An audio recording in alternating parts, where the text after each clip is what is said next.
Olá, olá, olá pessoal, continuando a nossa série Amar a Deus, e hoje é o último episódio. Só dando uma relembrada bem rápida, a gente passou por um caminho da importância dos mandamentos, estudamos um a um e estamos construindo um caminho de que para realmente ficar gravado os mandamentos do Senhor em nossos corações, né, em nossas vidas. E hoje, no último episódio, a gente vai falar um pouco sobre algo que os nossos dias deixou de compreender já faz um tempo. Porque em João capítulo 15, Jesus diz assim, em 3 versículos hoje a gente vai refletir deste capítulo. E Jesus diz assim: se vocês obedecerem os meus mandamentos, permanecerão no meu amor. A gente falou muito sobre essa questão de obediência e disciplina, sobre a palavra de Deus, né, sobre os mandamentos. E aqui deixa bem claro que os mandamentos estão profundamente relacionados com o amor de Deus. Porque Jesus fala assim, se vocês permanecerem, né, se vocês obedecerem, permanecerão no meu amor. Sabe, isso prova mais do que nunca que obedecer a Deus não é uma questão de protocolos, não é uma questão de eu faço, coloco na minha checklist e Deus vem e me abençoa e me dá o que eu quero, sabe? Isso de obedecer é realmente por discernimento, por compreensão e, acima de tudo, por amor. Se a gente fala que cumpre os mandamentos e não cumpre, a gente não está obedecendo. Porque a nossa boca pode falar coisas, mas ela só vai revelar o que realmente está no nosso coração. Mesmo que por trás de um discurso doce, um discurso que pareça agradar a todos, um discurso que envolva algo que mobilize, emocione várias pessoas, mas se o coração não está realmente em Deus, não vai adiantar. Vai gerar cada vez mais pessoas cegas espiritualmente. E por isso que tá dessa maneira, né? Se vocês obedecerem os meus mandamentos, permanecerão no meu amor, porque é um ato de amor. Não é à toa que a série chama Amar a Deus, né? Não é à toa isso. E na continuação desse primeiro versículo ele diz assim, assim como eu tenho obedecido e permaneço no amor do Pai. Nossa, isso aqui é um tapa na cara, na verdade. Porque olha só, Jesus não está pedindo algo de nós que Ele mesmo não tenha feito. Desde quando a Bíblia informa, né, que Ele crescia em sabedoria e agradava a Deus e as pessoas. Quando ele estava lá discutindo a lei com os famosos religiosos no templo, com 12 anos, por volta de 12 anos de idade. Desde isso até a entrega final na cruz, né, nesse sentido, e depois a ressurreição e esse fator de continuar aconselhando os discípulos e falar assim, olha, agora eu tenho que ir para o Pai, eu tenho que voltar para o Pai, mas virá um Consolador, ou seja, o Consolador é a testificação desse amor de Deus. O Espírito Santo é essa testificação, é essa comprovação, é esse amor na prática realmente. Porque veja só, você consegue entender resumidamente o processo? Deus enviou Jesus e Jesus prometeu o Espírito Santo para fazer morada em nós. Inclusive, Jesus discorre um pouco sobre isso no capítulo 14, né, no capítulo anterior. Então, a gente pode pode ver escancarado no texto. Não precisamos ir além do texto. O texto está dizendo, porque eu tenho obedecido, assim como eu tenho obedecido, Jesus está falando. Então a gente, por mais pecador que continue sendo nessa terra, por mais falho, imperfeitos, que continuemos sendo, Jesus falou assim como eu tenho obedecido. Por que ele falou isso? Porque ele vestiu a nossa pele humana, e na nossa pele humana ele mostrou que é possível. Ele mostrou que é possível ter uma vida íntegra, ter uma vida verdadeira, por mais que você não agrade a todo mundo. E olha só, por experiência própria eu te falo que isso é impossível agradar a todo mundo. Porque quanto mais a gente se posiciona sobre as coisas, temos posicionamento sobre as coisas, menos a gente vai agradar. Mas quanto mais a gente quer ter o mesmo posicionamento de todo mundo, sabe, a gente quer ter o mesmo posicionamento de todo mundo para não desagradar ninguém, menos possibilidade, menos oportunidades de estar perto de Deus a gente terá. E eu digo isso porque o próprio Jesus não agradou a todos. E a gente às vezes repete essa frase como um jargão, né? Como, porque a gente não consegue agradar quem a gente quer, aí a gente recorre a jargões muitas vezes, e esse é um deles que a gente recorre. Mas o que eu estou querendo dizer, mesmo usando esse jargão, é o seguinte, sabe, se você vê alguém fazendo alguma coisa errada, e você for lá alertar, e a pessoa continuar fazendo a coisa errada, escolher fazer a coisa errada, continuar escolhendo isso, você não tem poder sobre a decisão da pessoa. Mas nada justifica o fato de você escolher o mesmo erro.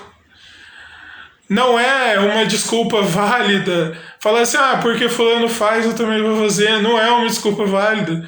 Porque repare o versículo, Jesus diz, assim como eu tenho obedecido. Então, se você vê alguém desrespeitar o outro, mesmo dentro da igreja, você vai alertar, e a pessoa não é capaz de reconhecer o erro, não é capaz de se retratar só porque ocupa cargos, você fez a sua parte de alertar, olha, você está pecando contra o seu irmão. Mas se a pessoa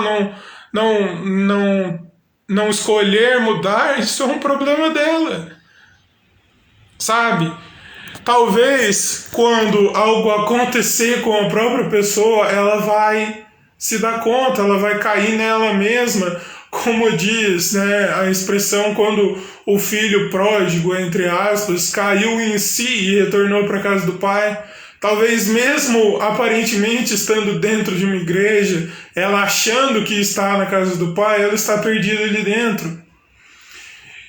E na continuação, Jesus diz assim, eu falo estas palavras para que a minha alegria esteja com vocês. Aqui é outro tapa na cara, porque muitas vezes a gente transfere uma felicidade, uma alegria para coisas tão vazias, tão superficiais, tão passageiras, e a gente esquece que a Bíblia diz que a palavra de Deus é que não vai passar. Sabe, na consumação de todas as coisas, céus e terras vão realmente passar, mas a palavra de Deus vai continuar se cumprindo. E a gente confunde quando a gente escuta por aí outros jargões cristãos, né, que são adotados como jargões cristãos. O que Deus falou, ele vai fazer. Mas espera aí, a gente esquece que tudo que Deus falou está na palavra dele. Sabe, Deus é infinitamente poderoso para fazer tudo o que ele quer, mais do que a gente imagina em Cristo. Sabe, conforme o propósito dele, mas a gente confunde muito esse fato, a gente acha que Deus tem que fazer o que a gente quer, sabe, e a gente esquece que o primeiro compromisso de Deus é com a palavra dele, é com o que ele deixou registrado. E a gente abandona nossos compromissos, nossas fidelidades, porque a gente acha que precisa sentir uma alegria, uma satisfação, mas tudo passa. Sabe, eu não estou dizendo aqui que você não tenha que batalhar por conquistas na vida, não. Mas eu estou te dando um alerta no seguinte sentido. Sabe, reflita se você não está colocando a alegria onde você não deveria. E na continuação desse versículo, ele completa justamente isso, falando que para que a alegria de vocês seja completa. É justamente isso que eu comentei. Às vezes a gente acha que precisa de tantas outras coisas para nos sentirmos plenos na vida, mas a plenitude eterna só está na palavra de Deus. E para finalizar, no próximo versículo ele diz assim: este é o meu mandamento, amem-se uns aos outros como eu os amei. Você reparou quantas vezes a palavra mandamento apareceu só nesses 3 versículos? Você acha que realmente isso não é importante para Deus? E olha só, Jesus nunca anulou os 10 mandamentos assim chamados, né? Assim, conhecidos por nós. Porque muitas vezes pessoas acham que essa expressão anula todas as outras coisas, mas eu vou provar para você que não. Porque quando Jesus diz assim, este é meu mandamento, amem-se uns aos outros, já é difícil. Já tem que colocar o amor à prática, já tem que se entregar, se dedicar e dialogar e se transformar para continuar amando, né? Porque amar é difícil, não adianta falar que amar é fácil, porque não é. Amar verdadeiramente é difícil. Mas a gente deturpou, né, o conceito de amor. A gente acha que amar é só satisfazer nossos desejos, nossas paixões, né? E Jesus completa, né? Amem-se uns aos outros como eu os amei. Sabe como Jesus nos amou? Se entregando na cruz. Isso é difícil, isso mexe com o nosso orgulho, com o nosso egoísmo, com a nossa vaidade, né? Amar é se entregar. E além do mais, amar como Jesus nos amou vai além da entrega na cruz. Não é só a entrega na cruz. É negar a si mesmo. Sabe? Você aí que tá me assistindo, você pode ser casado. Você pode casada, e você sabe que realmente na prática isso é verdade. Que é anular a si mesmo. Porque não dá para agradar o tempo todo. E se a gente não tiver disposição de conversar, dialogar e acertar as coisas, não vai continuar. Aí o que acontece? Vira o que a gente enxerga nos nossos dias de hoje. Divórcio vira coisa corriqueira. Qualquer coisa é motivo para divórcio. Qualquer coisa é motivo para separar. Por isso que quando a gente falou sobre a questão do não adulterarás, eu falei e repito, falta vergonha na nossa cara a respeito dessa relação de amor conjugal. Falta realmente vergonha na nossa cara. E sabe, e como comentei, não é só se entregar, né, simplesmente assim, faz o que você quer. Não é assim, sabe? É se entregar realmente não pensando em ter algo em troca, não fazer para ter algo em troca. Foi o que Jesus fez no amor dele. Ele se entregou não por protocolo, sabe? Jesus não se entregou na cruz por protocolo. Ele se entregou por amor, para nos livrar da ira de Deus, para se fazer, para se cumprir a justiça de Deus. E tudo isso está no amor, ser íntegro, ser justo, ser verdadeiro. E a gente esquece de tudo isso. Que fique realmente uma reflexão dessa série. O que temos entendido como amor? Como temos encarado a palavra de Deus? E como temos agido perante a nossa vida? Sabe? Não tem nada que proíba você sentar e fazer um pit stop, uma parada e se analisar e reconhecer erros que você precisa reconhecer. Isso não é ser fraco, sabe? Mas se você realmente ama as pessoas que estão à sua volta, você vai se entregar por elas, mesmo que elas devolvam tantas vezes com ingratidão. Porque, olha, por experiência própria, muitas vezes é isso que vem do outro lado.